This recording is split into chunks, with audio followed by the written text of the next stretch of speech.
Kapag nagloko siya, magloloko ka rin ba? Huwag ganon. Hindi natin ka-level ang mga manlolokong yan. Hindi tayo papatol sa mababang standards. Hindi tayo bababa sa antas ng mga taong walang respeto sa commitment. Kung sila ay marunong magtaksil, tayo marunong magpatawad. Pero hindi magpapakatanga.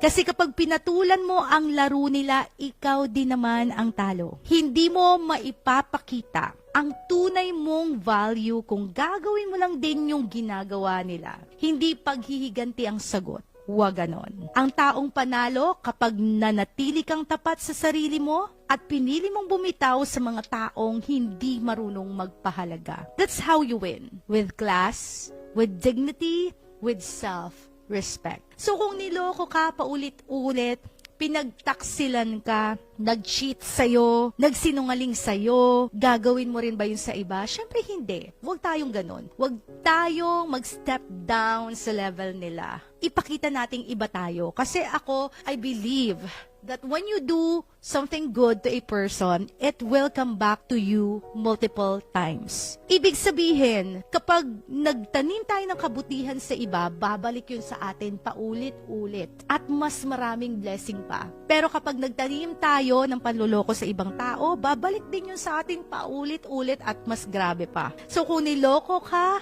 pinagpalit ka, hayaan mo sila dahil merong sariling consequences para sa kanila. Pero para sa'yo, manatili kang totoo sa sarili mo, manatili kang mabuti, manatili kang nagmamahal ng totoo. Hindi mo kailangan gawin sa iba yung ginawa sa'yo ng mga maling tao. Maging tama tayo sa bawat taong nakakausap at nakakasalamuhan natin. Because I believe that God will really reward us sa mga mabubuting bagay na gagawin natin sa iba, even sa mga tao na minamahal natin at mahal tayo. Be fair, be faithful, be loyal. Hindi tayo magkakamali kapag tama tayong nagmahal, kahit pa sa maling tao. Hindi tayo magkakamali kapag pinili nating maging mabuti sa ating kapwa.